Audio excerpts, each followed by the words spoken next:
Eu é que vinha mais cedo para poder fazer a faxina. O Douglas morava lá, então ele também ajudava a manter as coisas limpas, né? Mas a partir da parte da tarde nós ficávamos. Então, 1 hora, assim, 2 horas, a gente já ficava até meia-noite.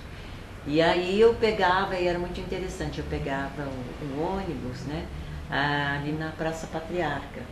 E aí, o ônibus que eu pegava era o mesmo de uma senhora que era a bilheteira do TBC.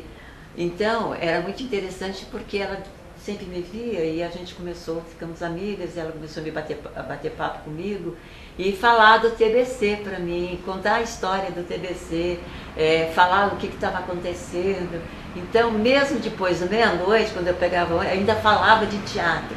Então, quando eu passava assim pela Praça da República, eu dizia, meu Deus, essa cidade, ela tem que se dar arte, essa cidade, era o que eu pensava. São Paulo tem que se dar arte, São Paulo tem esse compromisso. É tão importante, olha, eu estou aqui, né, nessa hora e estou fazendo teatro, estou vendo teatro, estou falando teatro. Então isso é maravilhoso. E eu queria assim que a cidade inteira também se beneficiasse deste projeto, né?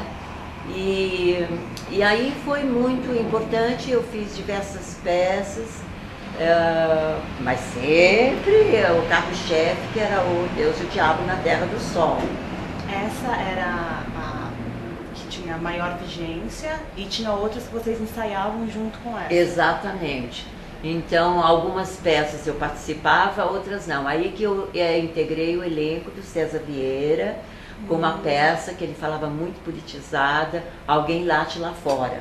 E aí foi muito interessante, porque... E era aquela coisa, né? O que precisa? Uma mesa, cadeira, isso. Então, a gente saía para buscar, e geralmente era na nossa casa, né?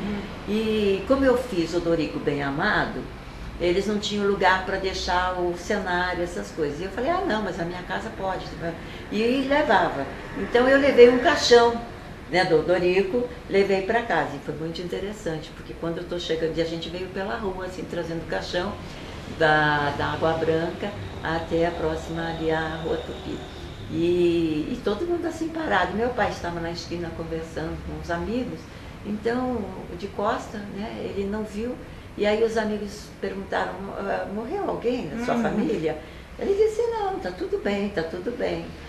Aí, mas não morreu mesmo? Não, não. Mas por que você está... porque eu estou vendo um caixão entrar na sua casa.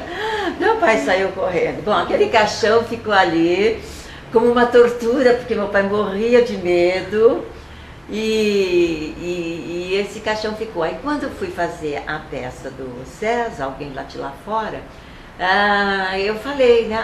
Tem um caixão, tenho coisa na minha casa, tenho isso. E ele foi, ele viu, ele falou, pode levar o caixão? Pode. Então ele tinha um Fusquinha, aí ele colocou o caixão em cima do Fusquinha e nós viemos pelas ruas de São Paulo. Imagina, naquela época, a gente andando com o caixão, né, na rua. E a gente tudo bem. Claro que fomos muito visados, durante um bom tempo tinha gente atrás da gente.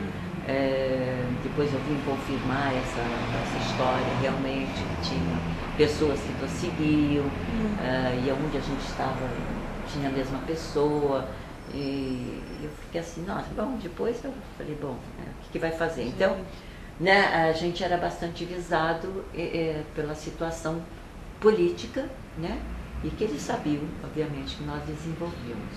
Você estudava na época do Teatro Casarão? Eu estava fazendo o cursinho para entrar na faculdade. Mas aí eu assim tive uma conversa comigo mesma. Eu achei, o mundo precisa mais de médico ou de artista? Aí eu resolvi achar que o mundo precisava pelo menos de mais artista e acabei então abandonando o cursinho e ficando com a arte. Nisso aconteceu um fato bastante interessante, que meu pai um dia foi até o Teatro Casarão, né, ficou me esperando para sair, e na saída ele veio. Nós subimos toda a Brigadeiro, depois andamos toda a Paulista, aí viemos pelo Pacaembu, e ele, para tirar da minha cabeça essa história de arte e voltar para a medicina. E quando eu cheguei em casa, eu falei, pai, não adianta não, eu já fiz essa escolha, eu vou ser atriz e não vou mesmo fazer outra coisa na vida. E ele ficou. Mas fui redimida porque em 78 eu estava fazendo um espetáculo Sem Retoque, que foi dirigido pelo Renato Borg, e eu fui fazer um espetáculo numa cidadezinha próxima ali de Campinas, uma cidade pequena. E quando eu cheguei lá, o clube impediu que eu fizesse esse espetáculo. E dizendo que eram todos comunistas, e ele era um militar que tomava conta e tomava conta da cidade.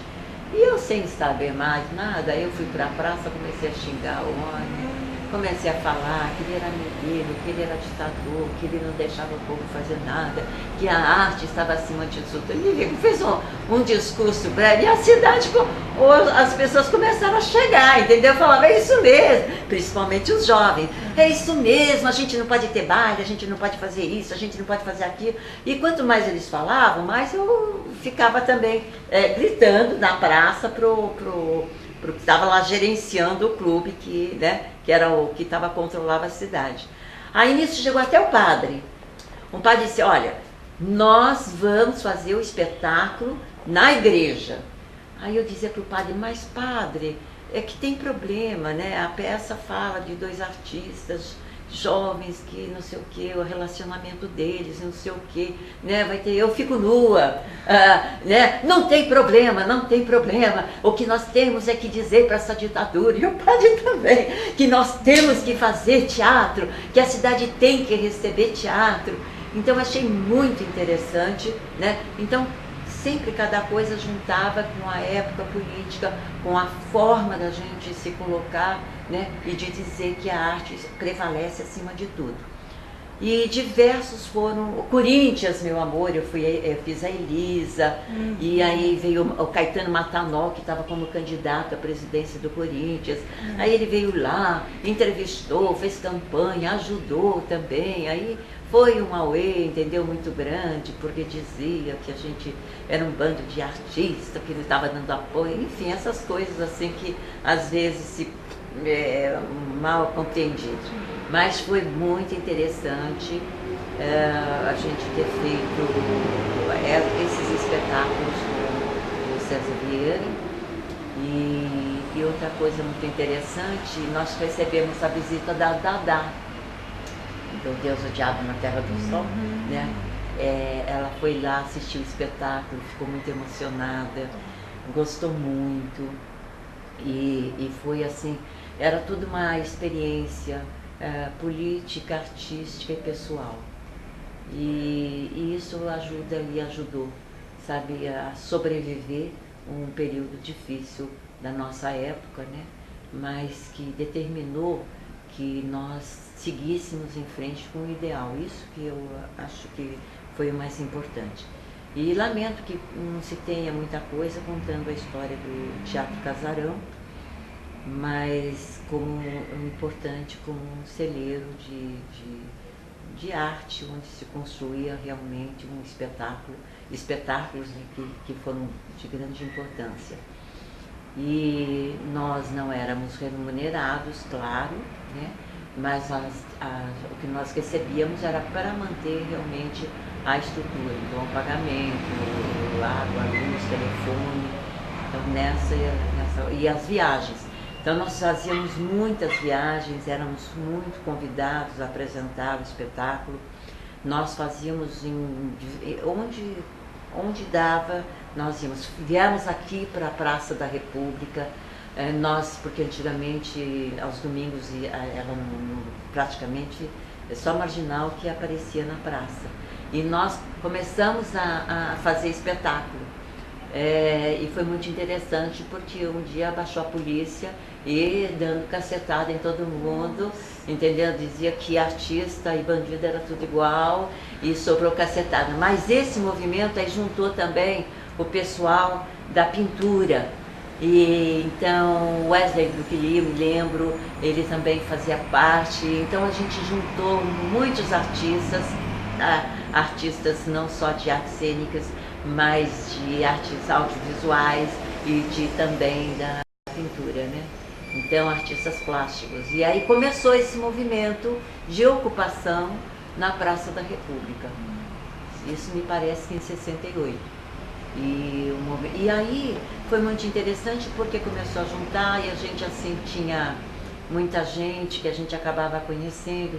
Eu acabei conhecendo um grupo de argentinos que saíram, né, numa situação difícil de política argentina, estavam aqui, não tinham para onde ir. Eu falei, não, vocês vêm para minha casa, uma parte foi para minha casa, outra parte ficou um pouco lá no casarão, e a gente cotizava para manter esse grupo. E isso se perpetuou, que até a época de 85, eles mantinham contato com a gente, apareciam quando vinham para o Brasil, apareciam em casa. Então a gente formou grupos e grupos, né, interessados nesse processo artístico. Quantos anos a senhora tinha na época do Teatro Casarão? Eu tinha 22 anos. 22 anos. E a senhora ficou 3 anos. 4 anos. 4 anos. E você foi estudar depois?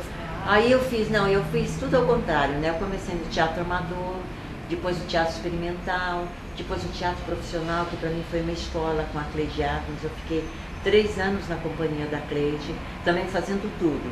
Eu fazia figurino, ajudava em tudo, eu cuidava do guarda-roupa, e fazia um espetáculo infantil também na companhia dela. E para mim foi muito rico, então eu aprendi muito. E nessa época eu acabei me tornando profissional. Aí em 71 eu fui fazer um espetáculo, e um espetáculo que o Altair Lima, que era produtor do Ré, ele estava com muito sucesso e ele escolheu um texto baseado num texto de Shakespeare, e aí só para meio que dizer, olha, a gente está fazendo um teatro, outro tipo de teatro que não esse, né? E eu fui fazer esse teatro ali no Teatro Oficina, fizemos, e aí eu comecei minha vida profissional. Fiquei praticamente também quase 4 anos. E aí em 74, eu comecei, nesse período todo eu sempre fazia curso. Então isso aqui, eu conheci a Miriam Muniz, eu conheci, o Flávio Império me convidou para fazer o figurino, porque eu fazia muita roupa, né, que se usava na época.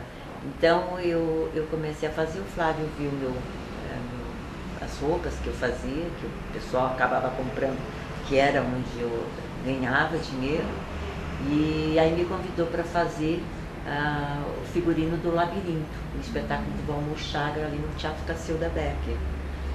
E também foi uma experiência muito, muito boa com a companhia, né, e o Flávio Império. E aí eu entrei na IAD.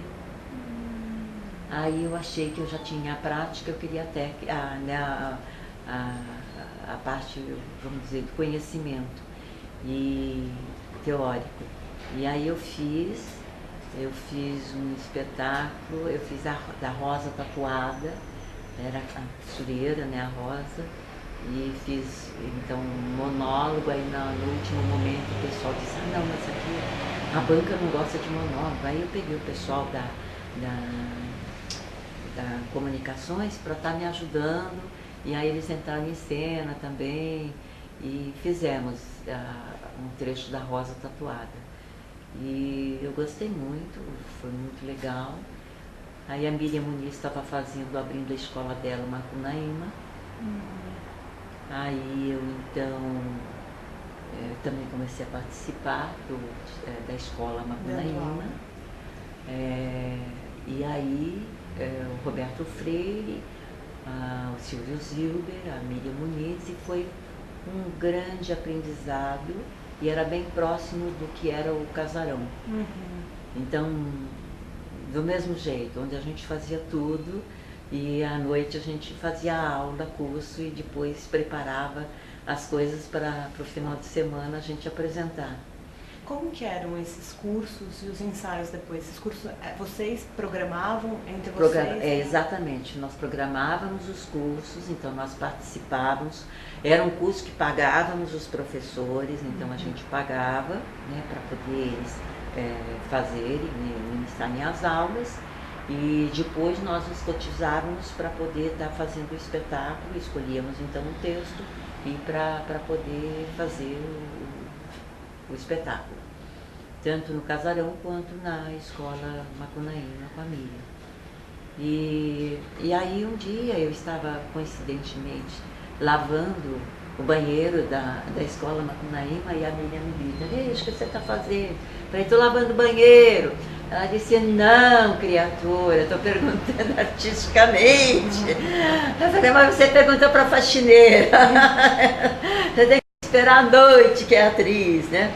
Aí, brincando, aí ela falou assim: "Olha, então você apareça na segunda-feira aqui, às 2h da tarde. Eu falei: "Tá bom." Apareci. Aí ela disse: "Olha, nós vamos estar fazendo o curso à noite." Era um texto, uma poesia, né? E então nós estávamos lá trabalhando a poesia. E aí quem apareceu também para participar? Elis Regina. Mas antes eu tenho que voltar um pouco, que foi o seguinte: a Miriam Muniz e o Paulo Altran, eles estavam se preparando para fazer Roda Cor-de-Rosa da Leila Assunção.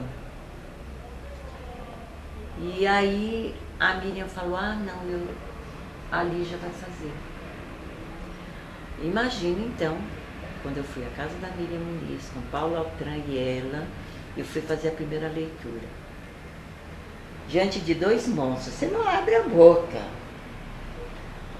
E eu era aquela fã mesmo, sabe? Quando eu vi a Cleide Ácones, por exemplo, eu dizia: "Essa mulher é um ídolo para mim, ela não faz xixi, ela não come", sabe? Então a gente ficava absorvido com essa coisa de ver a pessoa, do que ela fazia, de como ela era. Então eu fiquei assim, eu fiz uma leitura em branco, bem branco. Aí o Paulo olhou para a Miriam e falou: "Miriam, nós precisamos conversar." Aí ela disse: "Não, a gente não tem que conversar não, porque eu sei quem eu..." Né? Naturalmente era da minha participação. Aí só sei que ela disse: "Olha, agora você vai à casa da Leila Assunção." E eu fiquei 2 dias na casa da Leila, batendo texto, conversando com ela, sem dormir, sem comer, só falando da personagem.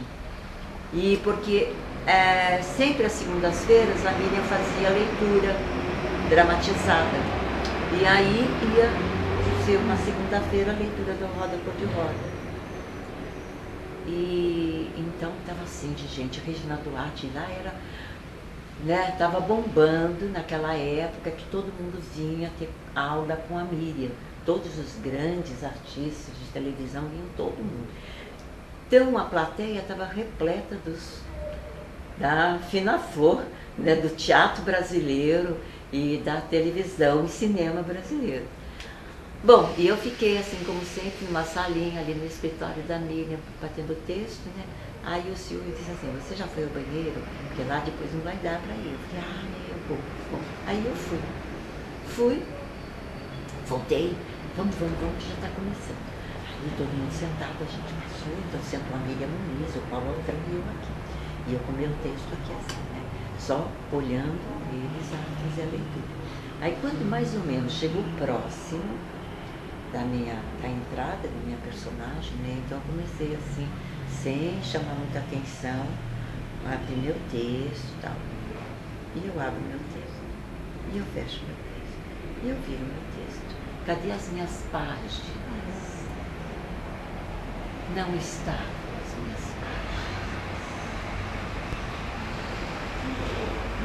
respirei fundo. O Paulo só olhou assim para mim e falou: o que foi? Ele falava muito assim entre os dentes. Eu falei: meu texto não está aqui.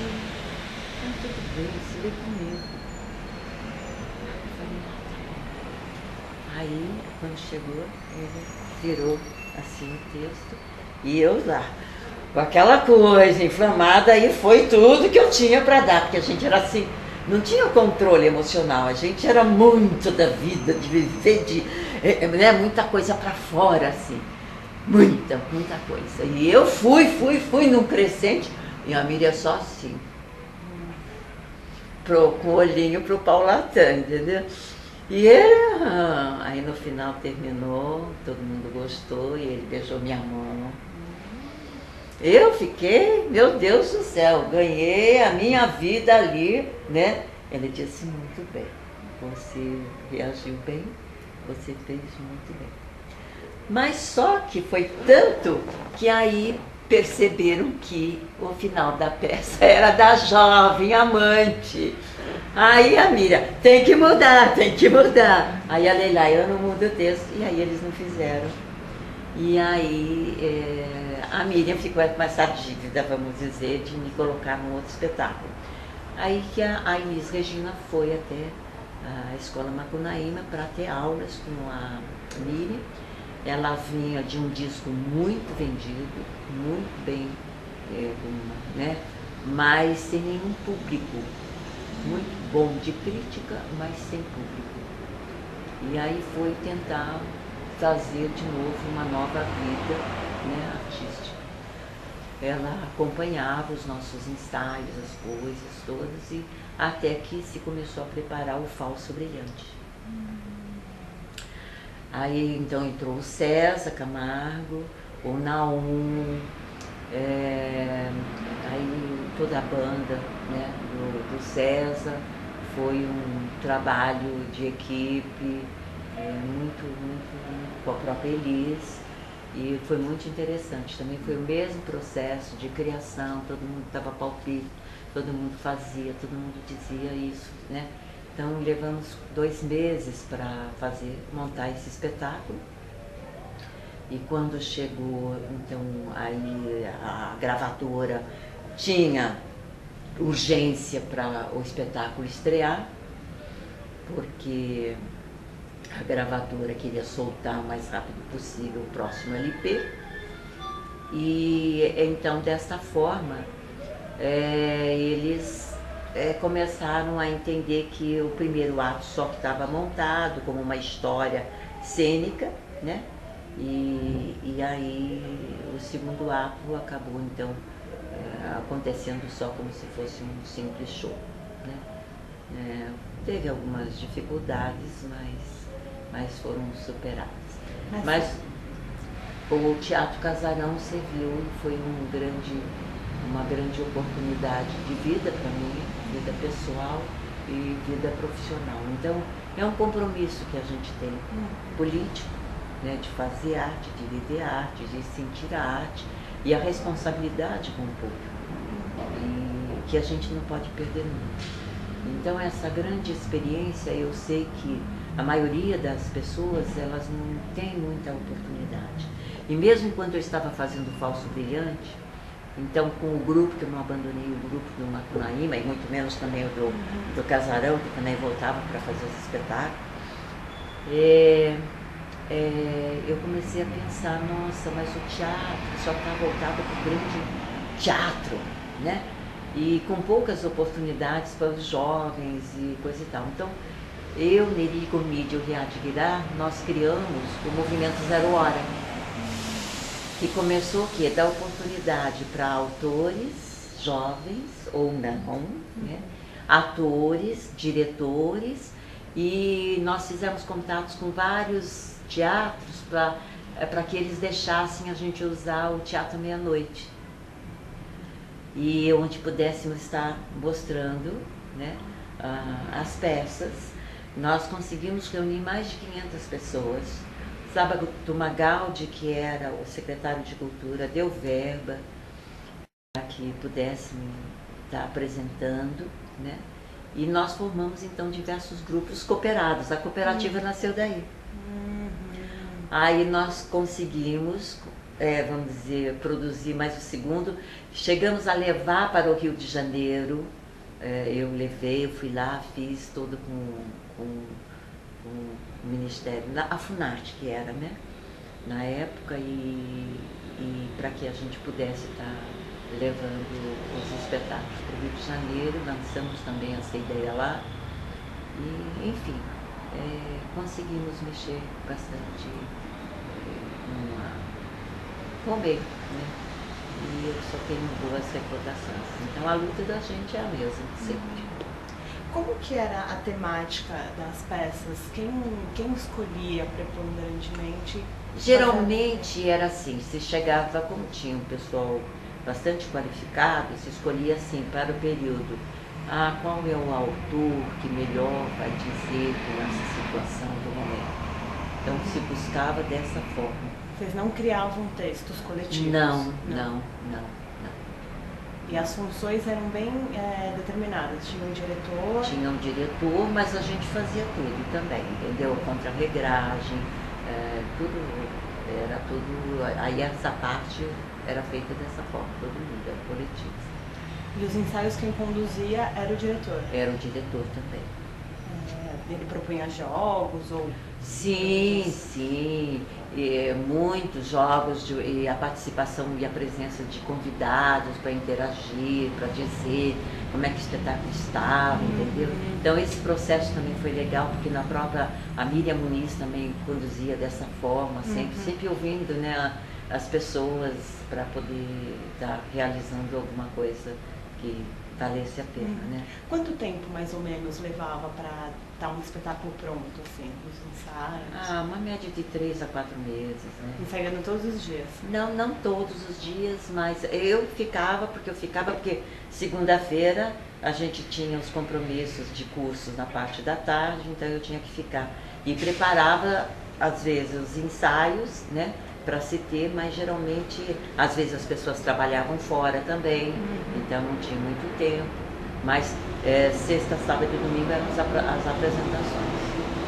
Então vocês tinham que pelo menos... De terça a quinta-feira a gente tinha que estar fazendo. Tinha muita gente que trabalhava fora? Muita gente trabalhava fora. E eles conseguiam participar? Conseguiam participar. Era por vontade mesmo, por vocação, né? Por vocação. Então, dessa forma, se reuniam pessoas da medicina, de tudo quanto era canto, de engenharia, ia pessoas lá. Como que eles conheciam? Era interessante, porque a gente ia às escolas apresentar, como era um espetáculo, né? E eu lembro que a gente tocava a música do Vandré, né? Caminhando e cantando, então era um hino que todo mundo estava lá, assim, e a gente ia muito e tinha uma convivência política estudantil muito forte. Então era o centro onde todo mundo ia. E vocês chamavam gente especificamente? Sim, chamávamos. Tinha quantas pessoas? Lá cabia, me parece, era assim, uma plateia aqui e outra aqui. Umas 50 ou 60 pessoas. Entendi. E era uma arena, assim, né? Boa, um espaço bom de representação. Então, o texto do Deus, o Diabo na Terra do Sol, as brigas do Antônio das Mortes, correndo atrás de Purisco, né? E o Santo, lá, o Monte Santo, com os beatos, né? Então... Tinha condição de abrigar bastante gente ali. Tinha o cantador também, o próprio diretor também era o violeiro e era o cantador, entendeu? Que ia contando a história, né, do Purisco. Na verdade era do casal, né, da Rosa. Eu não lembro o nome também era Valtinho, meu pai. E tinha coisas muito interessantes, porque assim, tinha uma cena que a Rosa, ela tinha uma relação sexual muito bonita com as maquianas a fundo, assim. E a gente, lá todo mundo respeitava. Mas quando a gente ia para essas vilas, para esses lugares assim, e a gente tinha que entrar. Então ela tinha a cena de amor, né, com o Curisco, a Rosa, e depois eles estavam se dirigindo para o Monte Santo. E vinha, a marcação era pelo público. Ah, mas o que o povo lhe batia na minha cara, chamava sem vergonha, aí puxava e dizia, olha, ela fez isso, isso e isso. E ele tentava se desvencilhar, mas era ao vivo ali, entendeu? Todo mundo participando. Então era bem uma coisa bem. A gente falava assim, e o rapaz ficava às vezes muito com tudo isso, ele tentava. Só sei que um dia ele começou a me apertar tão forte a garganta, e eu falei, tá me apertando. Aí ele não entendeu bem, eu dei um chute na perna que quase acertou. O que foi? Eu falei, você tá me estrangulando. Vocês faziam na rua? Na rua, na Praça da República, imagine. Né? Então, mas não essa cena, né? Que essa cena não dava, só fazia assim uma coisa, mas em qualquer lugar. Em clubes, onde dava, a gente ia para... Vocês faziam debate depois? Sim, sempre com debates. As pessoas gostavam muito, falavam. Era um momento que dizia, né, de uma situação política, né, contra o capitalismo, né, da situação. Então, assim, tinha assim, uma participação e em cima ficava assim no fundo, embaixo, né? E em cima morava uma família. E era muito interessante, porque a família estava constantemente também lá, e tinha uma menininha que estava sempre, ela assistia tudo, ela ficava, ela contava. Enfim, era um processo muito família, muito família. Tinha quantas pessoas fazendo a peça? Ou em Não, relação fazendo a peça, umas 25 pessoas. Fazendo a peça? Nossa! Umas 25 pessoas. E se revezavam entre fazer a peça, organizar tudo, todo mundo, olha, vamos fazer tal coisa, vamos, então todo mundo, quem pode fazer, quem isso, quem aquilo, todo mundo era bem organizado. E para arrecadar, vocês arrecadavam dinheiro especificamente para a peça ou vocês pegavam... Não, arrecadávamos o dinheiro para manter a estrutura do casarão, porque pagava aluguel, pagava todas as despesas, né? E tinha gente que precisava de condução, disso e aquilo, então tudo isso também era... Vinha do espetáculo? Vinha do espetáculo. E mais, se por exemplo, tinha um senhor que tinha uma boutique na Rua Augusta. Ai, meu Deus do céu. E aí ele vinha, ele gostou demais, me dava presente, me levou à casa dele, eu conhecia a mulher, porque a mulher não podia sair. Então ele, enchia a gente. Aí eu falava assim, ai, sabe, fulano tá precisando de uma camisa. Pronto. Então lá ia ele, aí ele falava assim, não, agora todo mundo vai jantar, agora hoje todo mundo vai jantar. E levava, muito. Ele também me levava a espetáculos, porque ele era um italiano, ele trazia aqui no Círculo Italiano. E então eu vim assistir muitos espetáculos aqui no Teatro Itália, né? Ele dizia, não, tem que ver, não é só fazer, tem que ver teatro. Então você tem que assistir bastante teatro. Ele era ator também? Não, ele era apenas um dono de uma boutique, mas a gente percebia que ele, né, gostava, né, e se interessava e ele então apoiou o nosso movimento e fazia tudo o que era possível, né? Ele ajudava muito que a gente fazia as coisas. Aí outra coisa interessante foi que naquela época já se pensava na profissionalização da categoria e só sei que aí um rapaz veio e disse, olha, todo mundo tem que ir lá na Polícia Federal para tirar isso, e foi uma loucura. Mas como não, tem que tirar a carteirinha, todo mundo tem que ir para tirar a carteirinha. E a gente foi então tirar a carteirinha, né, na Polícia Federal para poder estar atuando, porque se não tiver a carteirinha vai ser preso. Então depois a gente, como a Polícia Federal ficava em frente, ficava a Secretaria de Cultura, e na SET, né, na Comissão Estadual de Cultura, na época, na Secretaria de Comissão. Então o Flávio Rangel foi preso, depois assim que ele saiu, ele deu um curso lá na SET, na Comissão Estadual de Cultura, e todos nós do Casarão nós fomos fazer. E aí ele estava preparando para um espetáculo com a amiga Merle, a criação do Paiol, do Teatro Paiol. E ele montou, então, esse texto, né? E nós fizemos lá, depois ele convidou a gente também para assistir, e eu fazia o personagem principal também. Ele gostava muito, ele dava muitas ideias, ele dizia muito, entendeu? Do que a gente tinha que fazer. Então a gente procurava, olha, a gente ficava 24 horas vivendo arte.